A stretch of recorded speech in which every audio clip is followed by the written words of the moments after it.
Hello student, हम लोग class 9 का चैप्टर नंबर 8 प्रश्नावली 8.1 सॉल्व कर रहे थे, जिसमें हम लोगों ने क्वेश्चन नंबर 1 से क्वेश्चन नंबर 4 तक सॉल्व कर लिया था। इस वीडियो में हम लोग क्वेश्चन नंबर 5 को सॉल्व करेंगे। यह क्वेश्चन थोड़ा लॉन्ग है क्योंकि इसमें 5 पार्ट हैं। ठीक है, तो हम लोग एक एक तरफ से एक एक पार्ट को सॉल्व करते हुए चलेंगे। देखिए फर्स्ट पार्ट, क्वेश्चन क्या है? समांतर चतुर्भुज ABCD, ये एक समांतर चतुर्भुज है। आपको पता है समांतर चतुर्भुज ABCD अगर समांतर चतुर्भुज होगा तो इसके सम्मुख भुजा बराबर भी होंगी और क्या होंगी बच्चों? समांतर होंगी। इसका मतलब AD समांतर BC होगा, AD बराबर भी किसके होगा? BC के।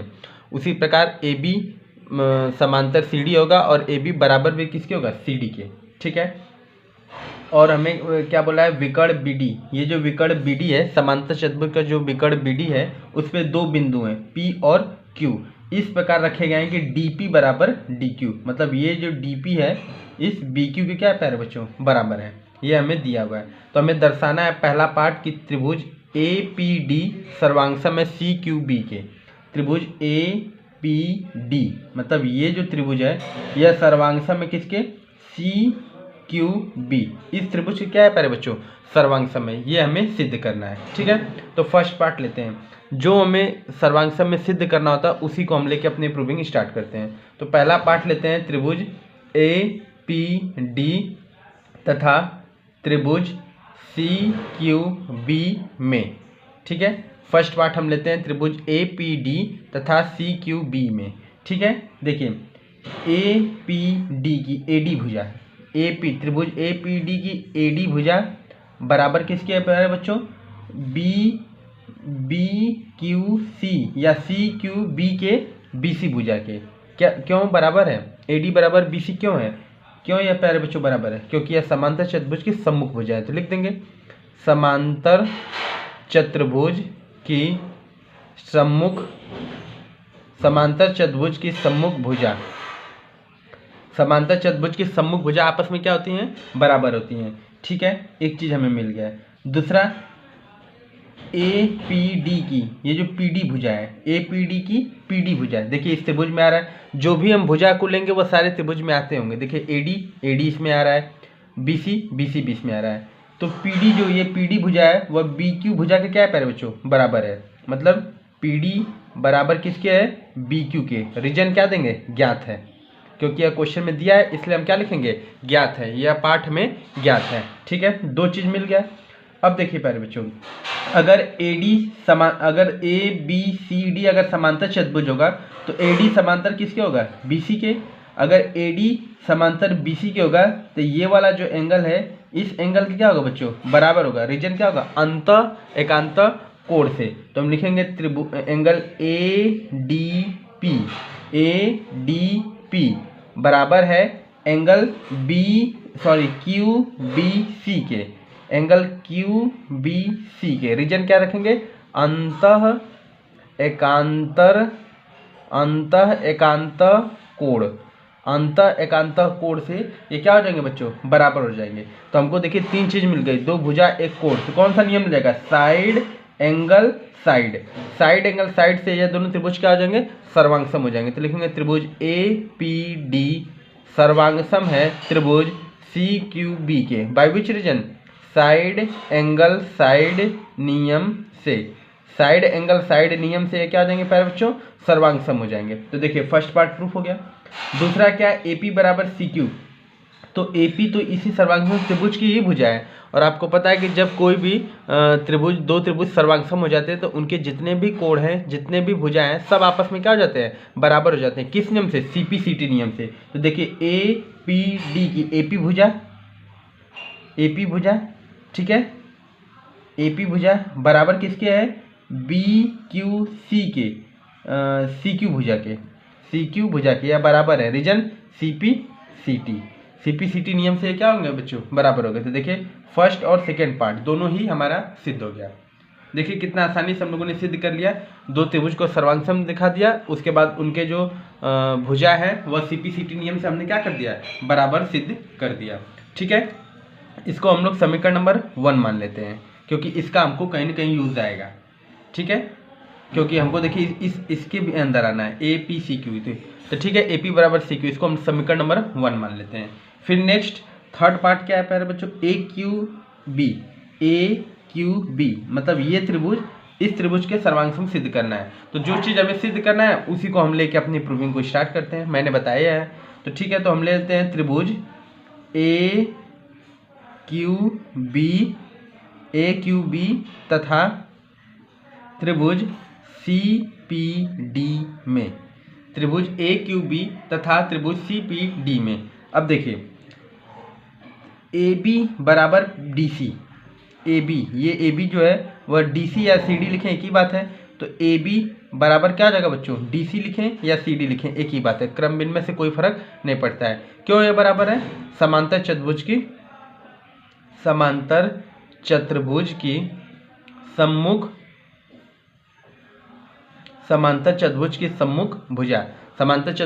भुजा आपस में बराबर होती है, इसलिए यह बराबर हो गया। ठीक है, फिर से ए बी क्यू या ए क्यू बी में फिर से बी क्यू आ रहा है, बी क्यू जो है वह बराबर किसके दिया है, पी डी के। इस त्रिभुज में पी डी आ रहा है ना, पी डी बराबर है, यह फिर से हमें क्या है, ज्ञात है। या क्वेश्चन में क्या दिया है प्यारे बच्चों, ज्ञात है। अब देखिए दो चीज़ हमें मिल गई, ठीक, दो चीज़ हमें मिल गई, ये वाला ये भुजा हो गया, ये भुजा हो गया। अब कोई एक एंगल मिल जाए तो फिर से हम इसको सर्वांग सम कर देते। देखिए ये जो एंगल है इस एंगल के क्या है, बराबर है, रीजन अंत एकांत कोण से। तो फिर से हम क्या लिख देंगे, त्रिभुज ए बी क्यू बराबर है एंगल ए बी क्यू बराबर है एंगल पी डी सी के। इस एंगल के ये एंगल बराबर है। तो यहाँ पे क्या लिख देंगे बच्चों, अंतः एकांतर कोण से क्या हो जाएंगे प्यारे बच्चों, बराबर हो जाएंगे। तो यहाँ से हम क्या लिख सकते हैं, देखिए फिर से हमको दो भुजा एक एंगल मिल गए, तो हम लिख देंगे त्रिभुज ए क्यू बी सर्वांगसम हो जाएगा त्रिभुज सी पी डी के, बाय विच नियम, साइड एंगल साइड नियम से। साइड एंगल साइड नियम से क्या हो गया प्यारे बच्चों, सर्वांगसम हो गए। ठीक, तो आपको पता है जो नेक्स्ट हमको पार्ट प्रूफ करना है वह इन्हीं का भुजा है। देखिए जो ए क्यू बराबर सी पी प्रूफ करना है, तो जैसे हमने इसको सिद्ध किया था तो ए क्यू, इसी त्रिभुज की ये भुजा ए क्यू है, या बराबर हो जाएगी किसके, पी सी के, इस त्रिभुज की भुजा के। कैसे, सी पी सी टी से। तो यहाँ पे हम नोट कर लेते हैं प्यारे बच्चों। इसके बाद यहाँ पे है, ठीक है, इसके बाद के बाद यहाँ सोल्यूशन है, जो है हमारा ए क्यू बराबर क्या लिख देंगे, सी पी। देखिए ए क्यू आ रहा है और सी पी आ रहा है, रीजन क्यों बराबर है, सी पी सी टी नियम से। सीपीसीटी नियम से क्या हो गए बच्चों, ये बराबर हो गए, सीपीसीटी नियम से ये दोनों क्या हो गए, बराबर हो गए। इसको समीकरण नंबर क्या मान लें, 2। अब देखिए हमारा 4 पार्ट प्रूफ हो गया। 5वां पार्ट क्या प्रूफ करना है, ए पी सी क्यू एक समांतर चतुर्भुज है। देखिए समांतर चतुर्भुज को सिद्ध करने का 2 नियम है। पहला नियम क्या है कि अगर समांतर चतुर्भुज के हम सम्मुख भुजाओं को अगर आपस में बराबर सिद्ध कर दें तो भी वह समांतर चतुर्भुज होगा, या फिर हम किसी भी चतुर्भुज के एक भुजा को बराबर और उसी भुजा को समांतर सिद्ध कर दें तो भी वह समांतर चतुर्भुज हो जाएगा। तो देखिए इसमें तो सम्मुख भुजाएं दोनों बराबर हैं, तो हम लिखेंगे समीकरण 1 व समीकरण 2 से। समीकरण 1 व समीकरण 2 से। समीकरण 1 क्या है प्यारे बच्चों, ए पी बराबर सी क्यू, और दूसरा क्या है ए क्यू बराबर सी पी। ए पी कहाँ गया, ए पी बराबर क्यू सी या सी क्यू, और ए क्यू बराबर पी सी, ये दोनों भुजा बराबर हो गए। तो यहाँ से हम क्या लिख सकते हैं, अतः ए पी सी क्यू, अतः A P C Q A P C Q एक समांतर चतुर्भुज है। इस तरीके से हमने 5th पार्ट को भी प्रूव कर दिया कि ए पी सी क्यू एक समांतर चतुर्भुज है। सभी बच्चे इसको नोट कर लिए, ये बहुत अच्छा क्वेश्चन था। इसमें 5 पार्ट थे, थोड़ा लॉन्ग क्वेश्चन था, सभी लोग इसको नोट कर लिए। ठीक है, इसको नोट कर लिए। इसके बाद हम लोग नेक्स्ट क्वेश्चन नंबर 6 को सॉल्व करते हैं। नेक्स्ट क्वेश्चन नंबर 6 को देखते हैं बच्चों। क्वेश्चन नंबर 6 क्या है, ए बी सी डी एक समांतर चतुर्भुज है। तथा AP और CQ शीर्ष A और C से विकर्ण BD पर लंब है। ठीक है, AP CQ, ये जो AP है और CQ है, यह शीर्ष A और शीर्ष C से किस पे, BD पे क्या है, लंब है, मतलब 90 डिग्री का एंगल बना रहे हैं। यह भी 90 बना रहा है, यह भी 90 डिग्री का एंगल बना रहा है। यह क्वेश्चन में दिया हुआ है। ठीक है, दर्शाइए कि फर्स्ट पार्ट है त्रिभुज APB, ये वाला जो त्रिभुज है, इस त्रिभुज की क्या है, सर्वांगसम है। ये हमें सिद्ध करना है। उसके बाद क्या सेकेंड पार्ट है कि AP बराबर CQ, AP बराबर CQ मतलब ये इसके बराबर। तो अगर हम इसको सर्वांगसम सिद्ध कर देते हैं, अपने आप CPCT से बराबर हो जाएगा। ठीक है, तो जो हमको त्रिभुज दिया सर्वांगसम, उसी को लेके अपनी प्रूविंग स्टार्ट करते हैं। त्रिभुज APB तथा त्रिभुज CQD में। ठीक है, अब देखिए AB बराबर DC, AB जो है वह बराबर किसके है, CD या DC लिखें। रीजन क्या लिखेंगे, समांतर चतुर्भुज की सम्मुख, समांतर चतुर्भुज की सम्मुख भुजा, समांतर चतुर्भुज की सम्मुख भुजा आपस में क्या होती है, बराबर होती है। तो ये एक चीज मिल गया हमें। ठीक है, अब देखिए APB, ये जो कोण P है, मतलब कोण P बराबर है CQD, ये 90 है, तो ये भी क्या होगा बच्चों, 90 ही होगा रैखिक युग्म से। तो ये भी कितना हो गया, 90, मतलब कोण इसको क्या लिख दिया जाए, APB ये एंगल, ठीक है, CQD ये एंगल, कोण Q, या इसको पूरा ही नाम लिख दीजिए, क्योंकि बीच का एंगल है तो ऐसे पता चल नहीं रहा है कि आप उस साइड का ले रहे हैं किस साइड, क्योंकि P बोलेंगे तो यह भी है। ठीक है, तो इसका पूरा नाम लिख दीजिए, एंगल APB बराबर एंगल CQD, क्या है, दोनों 90, दोनों ही 90 डिग्री हैं, तो ये आपस में बराबर हो गए। ठीक है प्यारे बच्चों, अब देखिए अगर DC समांतर AB के है, तो ये जो एंगल है इस एंगल का क्या होगा, बराबर। अगर इसको एंगल 1 मान लें, इसको एंगल 2 मान लें, तो एंगल 1 बराबर क्या हो जाएगा, एंगल 2। तो हम त्रिभुज पहले कौन लिखें, APB, तो एंगल 2, ठीक है, बराबर एंगल 1। रीजन क्या लिखेंगे, अंतः एकांतर कोण, अंतः एकांतर कोण से ये आपस में क्या हो गए, बराबर हो गए। तो अब हम देखिए, हमको एक भुजा, एक कोण, दो कोण, एक भुजा मिल गई, तो कौन सा नियम लग जाएगा, एंगल साइड। ठीक है, कौन सा नियम लगेगा प्यारे बच्चों, एंगल साइड। तो एंगल साइड नियम तो RHS देखिए यहाँ लगता है क्या, RHS 90 degree right hypotenuse side, नहीं RHS नहीं लगेगा, या RHS भी लग सकता है, लेकिन RHS राइट हाइपोटेनस साइड, या आप सीधे ऐसे लगाइए ना,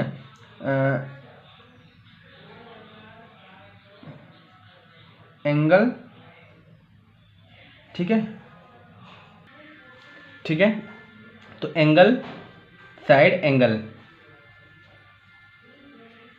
एंगल साइड, एंगल से क्या हो गया प्यारे बच्चों, सर्वांगसम हो गया। त्रिभुज APB सर्वांगसम हो गया त्रिभुज CQD के, किस रीजन से, एंगल साइड एंगल नियम से, एंगल साइड एंगल नियम से ये सर्वांगसम हो गया प्यारे बच्चों, फर्स्ट पार्ट सिद्ध।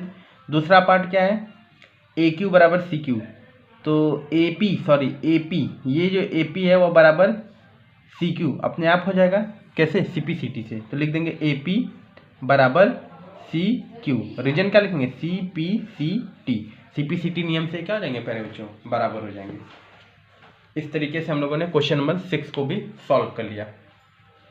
सभी लोग इसको नोट कर लिए। उसके बाद लास्ट क्वेश्चन नंबर 7 को देखते हैं। वो थोड़ा इंपॉर्टेंट क्वेश्चन है, उसमें कुछ रचना भी करनी पड़ेगी। ठीक है, उसके बाद हम लोग की प्रश्नावली 8.1 खत्म हो जाएगी। ठीक है, अब लास्ट क्वेश्चन देखते हैं, क्वेश्चन नंबर 7। क्वेश्चन नंबर 7 देखिए प्यारे बच्चों, ये वेरी इंपॉर्टेंट क्वेश्चन है। क्वेश्चन नंबर 7 क्या है, ABCD एक समलंब चतुर्भुज है। ठीक है, ABCD एक समलंब चतुर्भुज है जिसमें AB समांतर CD दिया है। ये जो AB है वह समांतर किसके है, CD के, और AD बराबर दिया है किसके प्यारे बच्चों, BC के। ये दो चीज़ हमें ज्ञात है। हमें सिद्ध करना है कोण A बराबर कोण B। तो देखिए, जब भी आपको समलंब चतुर्भुज दिया है तो समलंब से आपको जब भी कोई कोण सिद्ध करना हो, ये एंगल बराबर सिद्ध करना हो, तो उसके लिए आपको समलंब से किस में चलना होगा, समांतर चतुर्भुज में। ये कौन सा चतुर्भुज दिया, समलंब, इससे हमको समांतर चतुर्भुज बनाना पड़ेगा। तो समांतर चतुर्भुज कैसे बन सकता है, तो देखिए कोई भी भुजा को हम आगे बढ़ा सकते हैं। तो ये जो ए बी है इसको हमने आगे तक बढ़ा दिया, ठीक है, आगे तक बढ़ा दिया।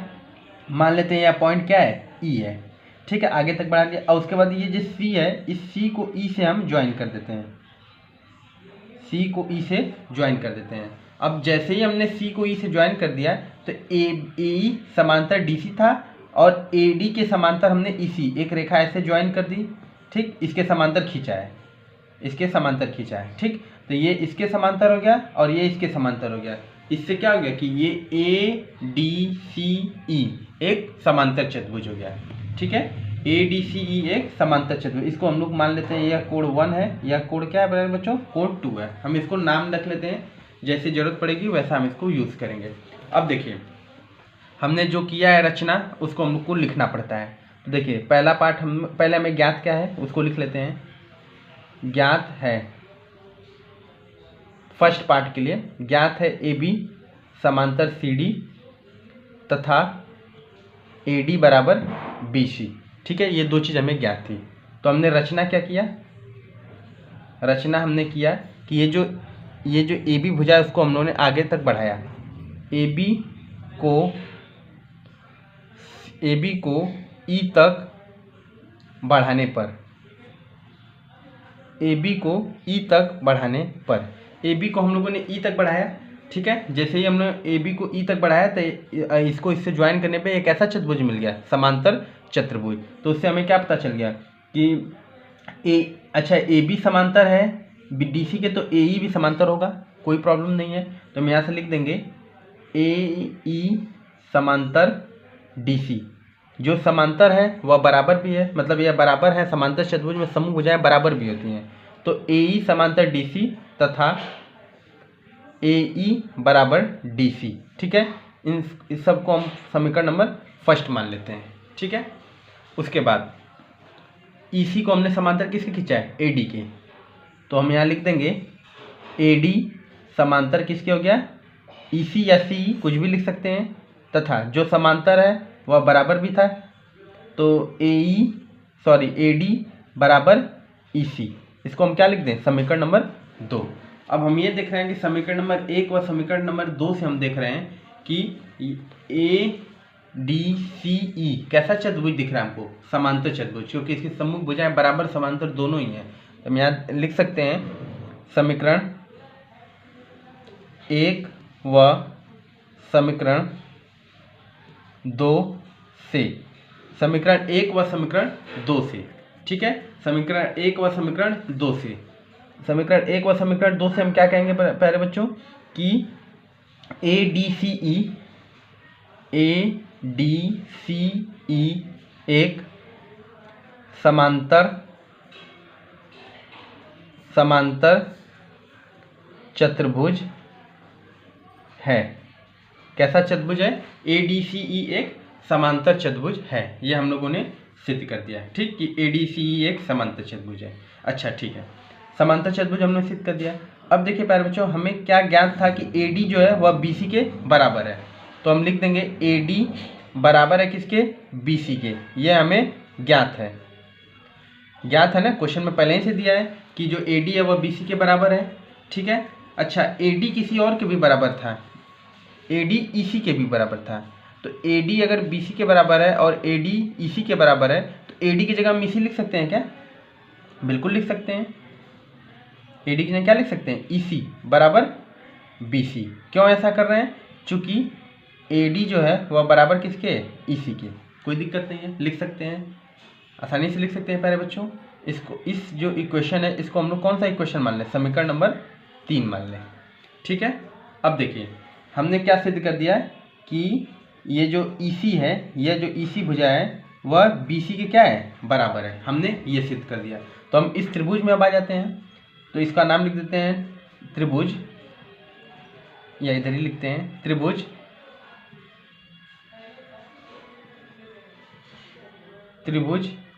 BCE में, त्रिभुज BCE में आपको पता है कि समद्विबाहु त्रिभुज में अगर दो भुजा बराबर होती हैं किसी भी त्रिभुज की तो उनके दो सम्मुख कोण भी आपस में क्या होते हैं, बराबर होते हैं। तो हम यहाँ लिख देंगे BC बराबर है किसके, EC के। अगर BC EC के बराबर है तो BC का सम्मुख कोण है कोण 2 और EC का सम्मुख कोण है कोण 1, यह भी आपस में क्या होगा, बराबर होगा। रीजन क्या लिखेंगे, बराबर भुजा के बराबर भुजा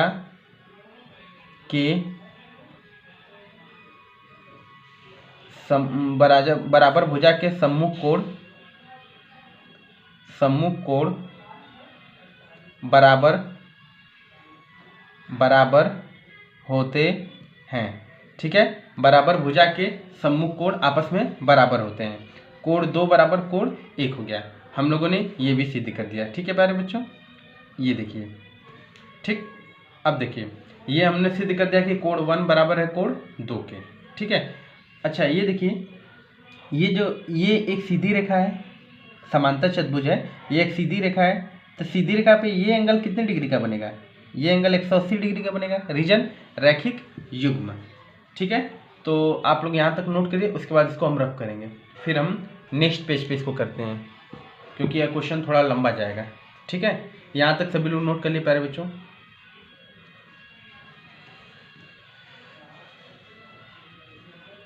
ठीक है, अब इसको रफ करते हैं। अभी यहीं से एकदम यहाँ से आगे बढ़ेंगे हम लोग। यहीं जो लास्ट लिखे हैं ना, कोण 2 बराबर कोण 1, इसको मैं फिर से वहाँ लिख दूंगा, उसके बाद हम लोग आगे देखेंगे।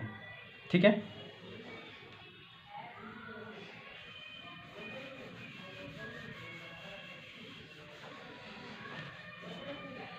देखिए हमने क्या लिखा था लास्ट में, कोण 2 बराबर कोण 1।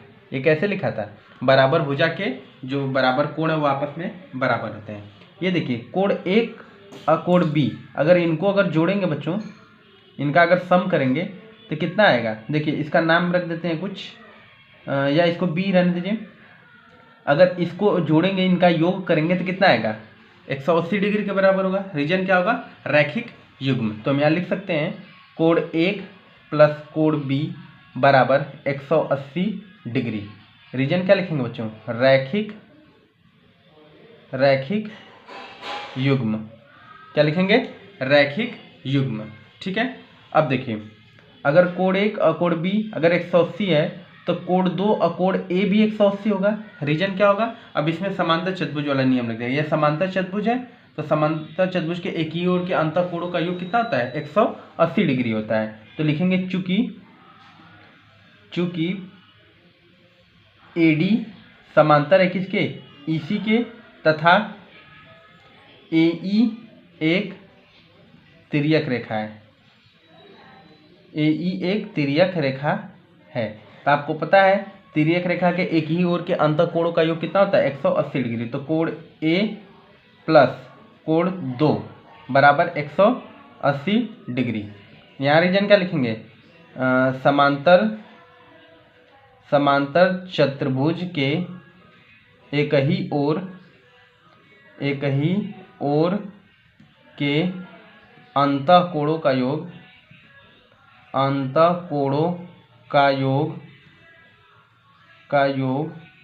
180 डिग्री होता है, 180 डिग्री होता है। ठीक है, अब देखिए अगर एंगल 1 प्लस एंगल B अगर 180 के बराबर है और एंगल A प्लस एंगल 2 भी 180 के बराबर, अगर यह पक्ष बराबर है तो यह पक्ष भी क्या हो जाएगा बच्चों, बराबर हो जाएगा। तो यहाँ से हम लिख सकते हैं कोण 1 प्लस कोण B बराबर हो जाएगा कोण A प्लस कोण 2 के। और आपको पता है कि कोण 1 और कोण 2 आपस में क्या है, बराबर है। तो आप लिख सकते हैं कोण 1 की जगह भी क्या, कोण 2, कोण B बराबर कोण A प्लस कोण 2, कोण 2 से कोण 2 कैंसिल हो जाएगा। तो कोण B बराबर क्या आ गया प्यारे बच्चों, कोण A।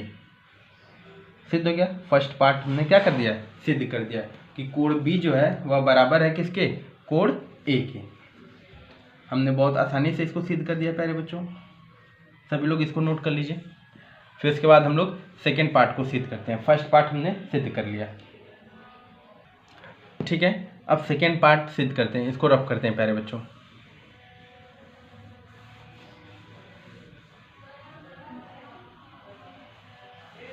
फर्स्ट पार्ट हम लोगों ने सिद्ध कर लिया। अब हम लोग सेकेंड पार्ट को देखते हैं। सेकेंड पार्ट क्या है प्यारे बच्चों, हमें सिद्ध करना है कोण सी बराबर कोण डी। ये जो एंगल है ये भी आपस में बराबर है, ठीक है। तो देखिए ए बी मतलब ए ई समांतर डी सी है, तो ए बी समांतर भी डी सी है, वो तो दिया ही है, समलंब था। तो ए बी समांतर सी डी ये ज्ञात है, पहले से ही पता है कि ए बी समांतर किसके है, डी सी के। अच्छा, आपको पता है अगर कोई रेखा समांतर है तो ए बी समांतर सी डी तथा, ठीक है, बी सी एक तिर्यक रेखा है, ठीक है। और आपको पता है कि जब दो रेखा समांतर है तो उनके एक ही ओर के अंतःकोणों का योग 180 डिग्री होता है। तो लिखेंगे कोण बी प्लस कोण सी बराबर 180 डिग्री। रीजन क्या लिखेंगे इसको, अब इतना लिखे समांतर कोण के एक ही ओर के अंतःकोणों का योग 180 होता है, या इसको हम लोग शॉर्ट में बोलते हैं सह अंतःकोण।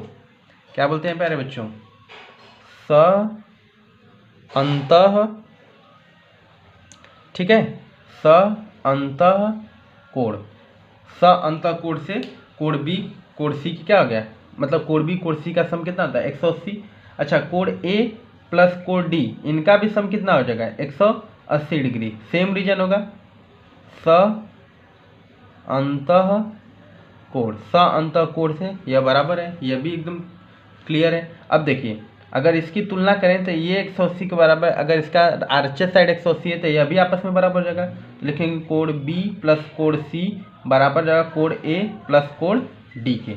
अब देखिए प्यारे बच्चों, कोण बी और कोण ए आपस में क्या है, बराबर है। तो कोण बी की जगह ए लिख दो, चाहे ए की जगह बी लिख दो, तो बी की जगह ए ही लिख दो, कोण ए प्लस कोण डी। ऐसा कैसे लिख दें, रीजन लिख देंगे, चूंकि कोण बी बराबर क्या है कोण ए, अभी हमने सिद्ध भी किया था पीछे ही।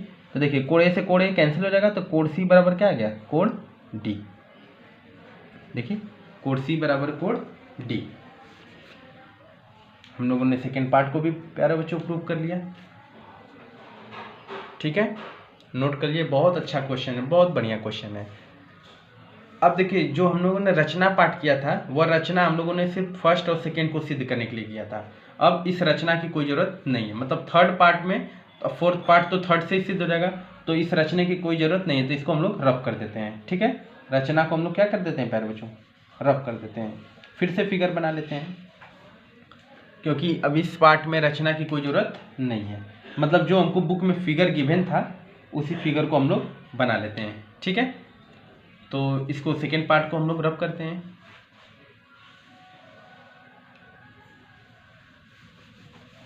ठीक है। अब हम लोग फिर से एक छोटा सा यहाँ फिगर बना लेते हैं। फिगर रहेगा तो क्वेश्चन एकदम क्रिस्टल क्लियर रहेंगे।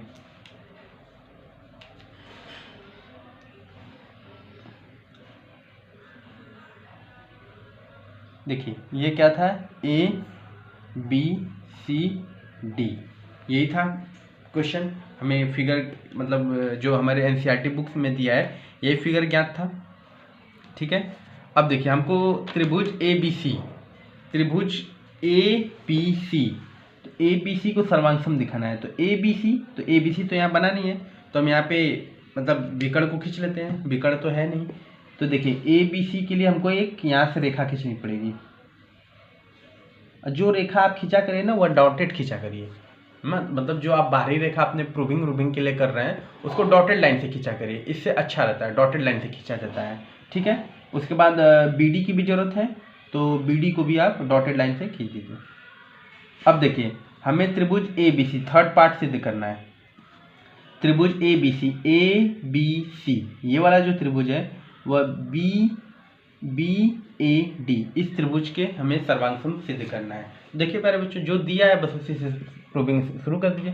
त्रिभुज ए बी सी तथा त्रिभुज बी ए डी में, त्रिभुज ए बी सी तथा त्रिभुज बी ए डी में, ठीक है। त्रिभुज ए बी सी तथा त्रिभुज बी ए डी में देखिए ए बी सी की ए बी भुजा, ठीक है, और बी ए डी की भी ए बी भुजा, यह दोनों में आ रही है, मतलब उभयनिष्ठ है। तो हम क्या लिख सकते हैं, देखिए ए बी भी आ रहा है, इसमें बी ए बोलो चाहे ए बी बोलो एक ही बात होती है। तो ए बी बराबर बी ए, ए बी और बी एक ही होते हैं, एक ही बराबर होते हैं, तो हम क्या लिखेंगे, कॉमन या उभयनिष्ठ लिख सकते हैं। एक चीज मिल गया। अच्छा, बी ए सी में ये कोण बी है और बी ए डी में कोण ए है, कोण बी बराबर कोण ए, अभी हम लोगों ने सिद्ध किया था प्यारे बच्चों, कोण बी जो है वह बराबर किसके है, कोण ए के। रीजन क्या लिखेंगे, सिद्ध से, अभी हम लोगों ने सिद्ध किया था इसे, ठीक, अभी हम लोगों ने यह सिद्ध किया था ना, ठीक है प्यारे बच्चों। और AD बराबर BC ये तो हमें ज्ञात है, क्वेश्चन में दिया AD बराबर BC, तो लिख देंगे AD बराबर BC, ये क्या है, ज्ञात है। तो देखिए 3 चीज मिल गई आपको, भुजा कोण भुजा मतलब साइड एंगल साइड, तो त्रिभुज ABC सर्वांगसम हो गया त्रिभुज BAD के बाय विच नियम, साइड एंगल साइड नियम से, साइड एंगल साइड नियम से यह दोनों त्रिभुज आपस में सर्वांगसम हो गए। अच्छा, अगर यह सर्वांगसम हो गए तो आपको पता है कि जो BD विकर्ण है वह AC विकर्ण अपने आप बराबर हो गया। रीजन क्या है, CP CT, क्योंकि दो त्रिभुज अगर आपस में बराबर होते हैं तो उनके जितने भी सम्मुख भुजाएं सम्मुख कोण हैं सब आपस में बराबर हो जाएंगे। तो ABC की AC, ये जो AC भुजा है इसको विकर्ण लिख दिए, विकर्ण AC बराबर हो जाएगा विकर्ण BD, विकर्ण AC बराबर विकर्ण BD। रीजन क्या लिखेंगे प्यारे बच्चों, CPCT नियम से ये विकर्ण भी आपस में बराबर हो गए। तो थर्ड पार्ट और फोर्थ पार्ट भी हम लोगों ने सिद्ध कर लिया। इस तरीके से हमारी प्रश्नावली 8.1 यहाँ पे खत्म होती है, ठीक है। 8.1 के सभी क्वेश्चन को हम लोगों ने सिद्ध कर लिया, जितने भी क्वेश्चन थे उसको हम लोगों ने सिद्ध कर लिया। अब 8.2 वाली जो प्रश्नावली है उसमें हमें एक प्रमेय को देखना है, मिड पॉइंट थ्योरम MPT, मध्य बिंदु प्रमेय, वह नियम देखना है। उसके बाद उसकी प्रश्नावली एकदम इजी है, ठीक है। तो उसको हम लोग नेक्स्ट वीडियो में उसके MPT थ्योरम को देख लेंगे एक वीडियो में, उसके बाद हम लोग प्रश्नावली को सॉल्व करेंगे, ठीक है प्यारे बच्चों। तब तक आप इसको अच्छे से नोट कर लीजिएगा सारे क्वेश्चन, जिसमें क्वेश्चन नंबर 7 तो वेरी वेरी इंपॉर्टेंट है, ओके, ठीक है। Thank you so much.